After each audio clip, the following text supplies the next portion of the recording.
So in slider crank mechanism, so how to calculate the acceleration using the slider crank mechanism, that we'll see now.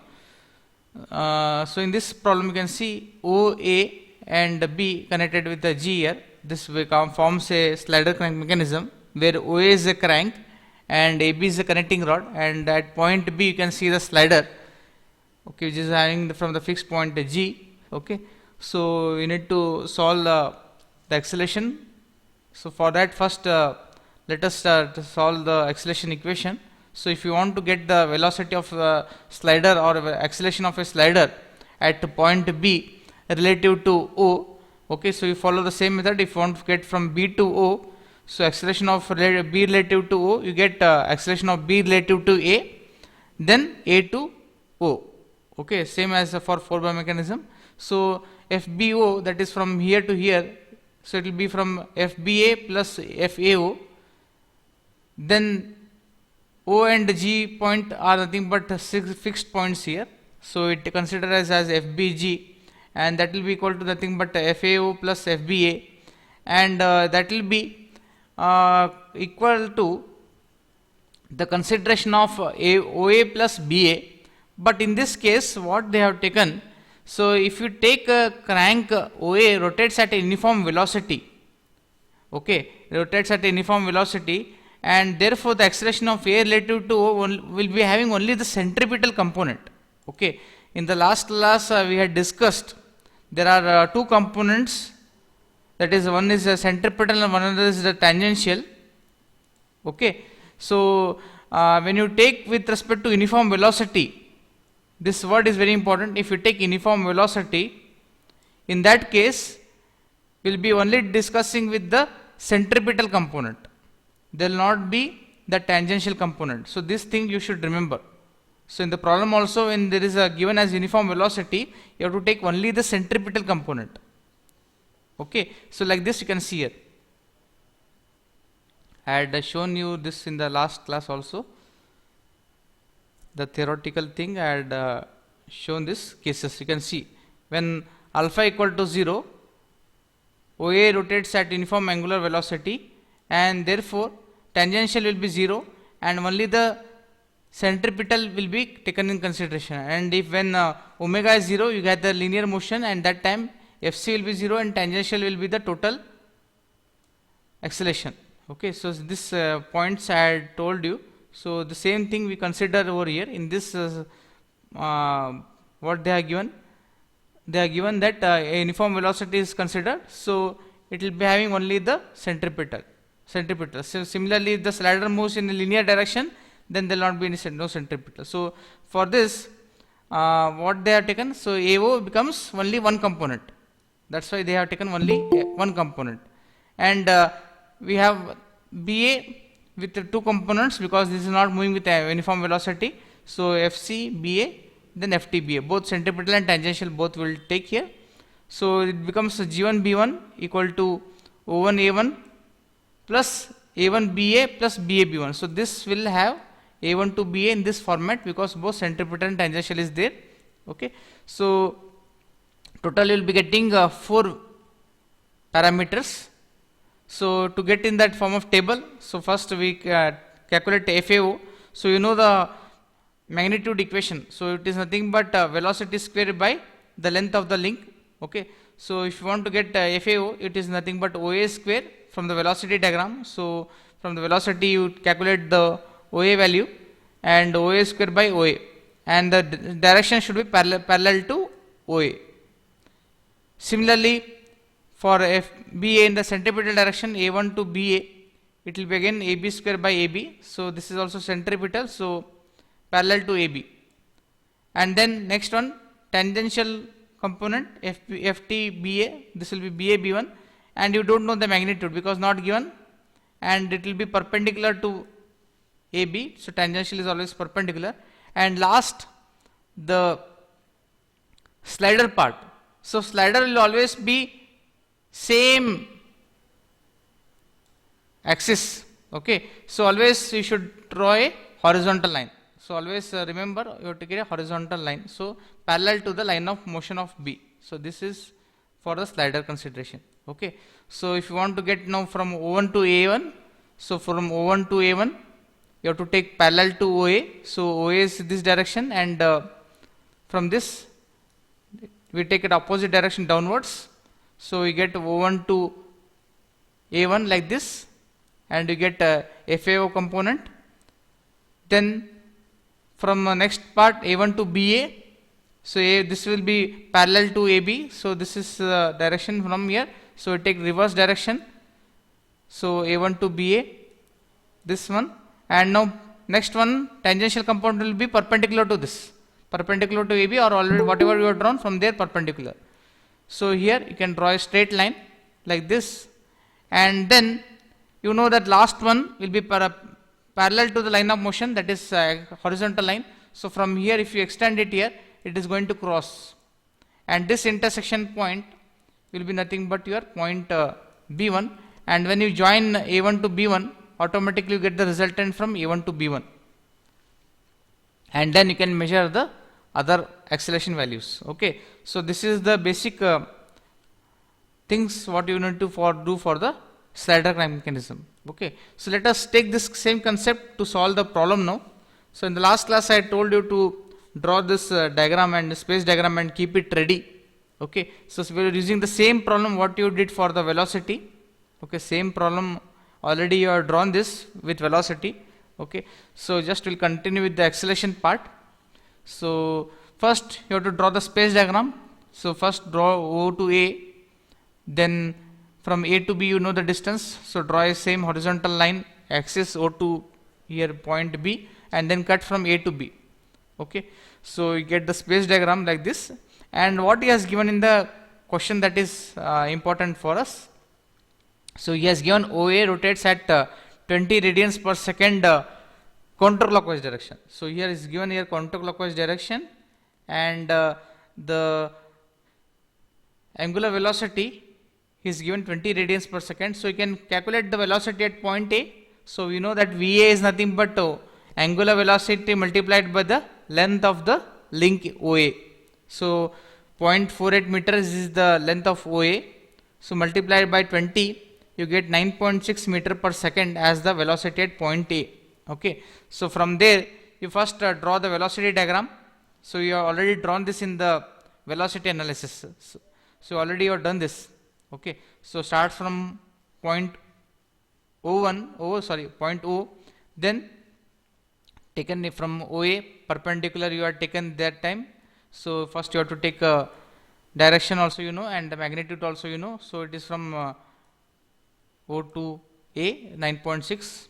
Okay, and other things also you can calculate by taking the perpendicular to AB. So perpendicular to AB you can draw like this. You don't know the magnitude, so you can draw like this, and from that point G, it is a straight line. So wherever it is going to intersect, you get the point of intersection as point B. Okay, and then you measure the other things. So by the measurement you get G to B as 9.7, and then A to B got as 5.25, and then even if you want to get the point E, you can extend this and calculate the up to point E also. Okay, so this you are done in the velocity analysis. So again, to solve acceleration, if we should first draw the velocity diagram also. So in the last class also I have told, because once you draw with velocity diagram, then only you can go with the acceleration diagram. Okay, so let us solve this now. So you know that to get the vector equation, if you want to get the velocity or acceleration at any point, you need to get from the relative to the initial point. So you start from, if you want to get the velocity or acceleration of this point with respect to the initial point O.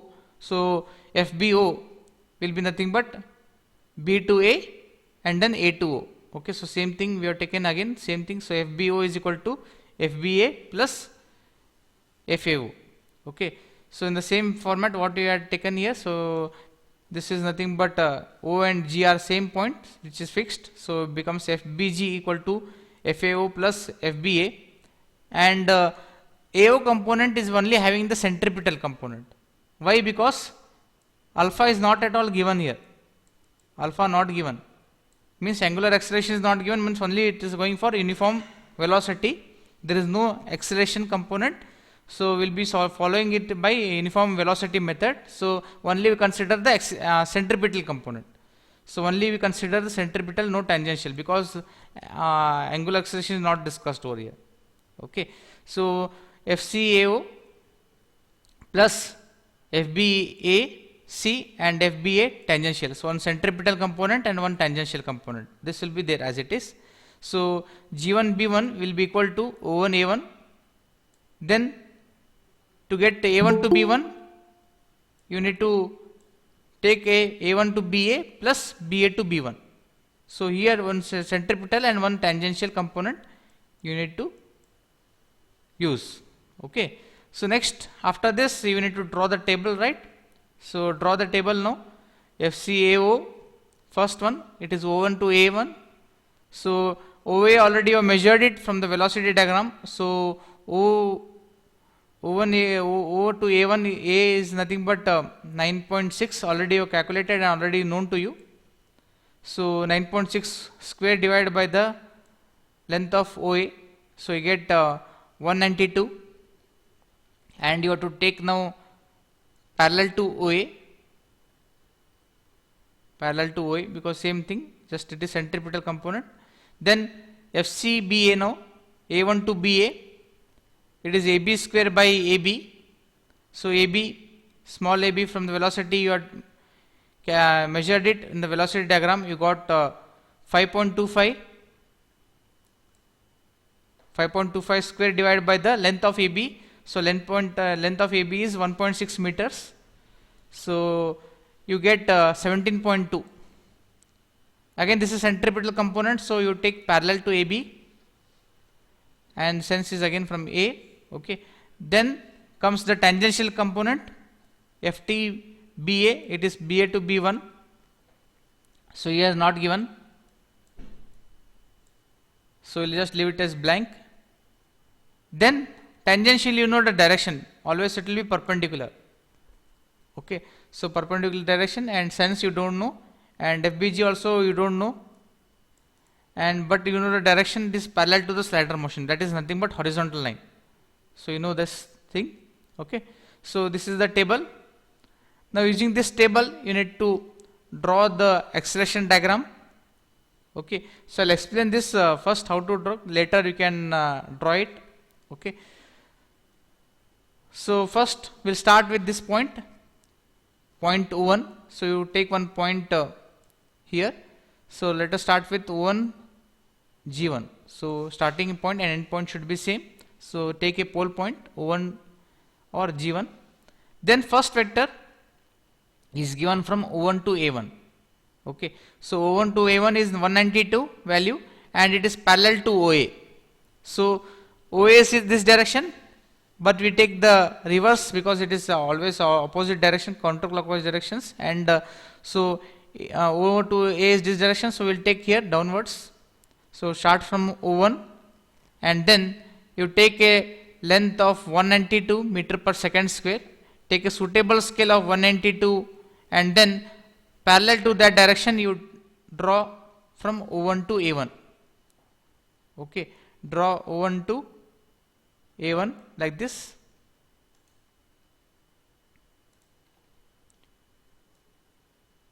O1 to A1. So 192 is the magnitude value you have calculated now. So that value you take a suitable scale and draw parallel to O1, that is OA, you get O1 to A1. Okay. Then next one, it's from A1 to BA, the centripetal component, 17.2 parallel to AB. Okay. So from here already point A1 you have taken here. So A1 to BA. So you know that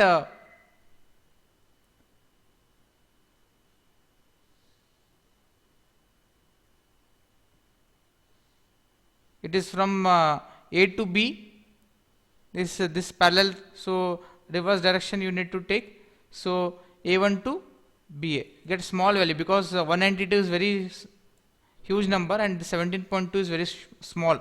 Okay. So this one, and exactly next one is perpendicular. So perpendicular to AB now. Next one, you don't know the magnitude. So what you will do, perpendicularly just draw a perpendicular line from A to B and just keep it, because you don't know the magnitude. You'll just draw a straight line like this and just keep it. And the last one, you know that from the point G, you'll be getting a straight line that is parallel to the slider motion. Okay, so from that point G1, that or the initial point O1, so just draw a horizontal line. So it will intersect at this point. So this intersection point will be nothing but your point B1. Okay, then you can join from A1 to B1. Then you can join from A1 to B1.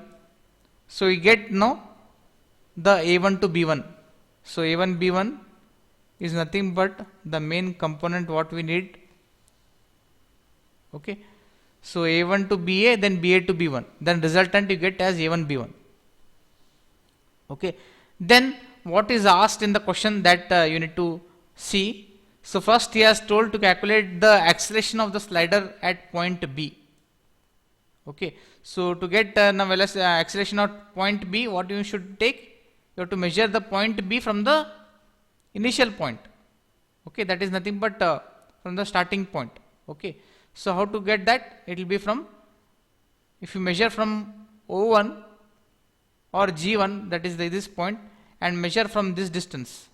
Okay, so this distance will be nothing but the acceleration value of point B. So measure this value. So if you measure this value, you will get the acceleration value of the slider FB. Okay, so by measurement from in this scale, you got around 72 meter per second square. So there may be slight variation in your answers also, up to 60 to 80, in that range you will be getting. Okay, it depends on your scale how you take. Now as the direction of the acceleration FB is the same as that of VB, this means that the slider is accelerating at this instant. Okay, it's the same thing. Next, second thing, told to calculate the acceleration of the point E. Okay, so acceleration of point E, now this is extension, that is 450, that is extra taken, that is here on this side. So that ratio we will take first.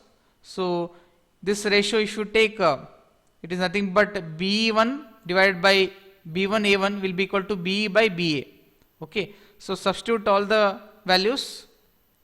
So B by BA ratio you know already, and then from there you know the values here. B1 A1 also you know. So B1 A1 you measure it and put it over here, and then from there you can measure, you can get the value of B1 E1. Okay, so B1 E1, whatever this there, that you can calculate, and this will be the extension from there. Okay, so from here up you will get the point E1 that is extended over here, and when you join this E1 from the starting point O1, so this O1 to E1, whatever you get, this will be the acceleration at point E. So measure this distance, you get around 236 meter per second square. Okay, so this is the acceleration value from O1 to E1. Okay, then last one, he has told to calculate the angular acceleration of the link AB. That is nothing but this one, which is unknown here. So this he has told to calculate. So FTBA, so you know the value, alpha A will be equal to FTBA divided by AB. So you know now BA B1, so measure this value, BA B1. So this distance you measure it, and get around 167. So divide by 1.6 the total length, you get 104 radians per second square counterclockwise. Okay, so draw this acceleration diagram. Same thing how you are drawn for the previous problem, you just have to use the same thing, but only here the components are very less as compared to the 4-bar mechanism. Okay, the slider crank, because slider will have also one value, and initially here crank also he has given only the centripetal component. Okay, so automatic they will be getting a reduction of 2 parameters compared to 4 bar mechanism here.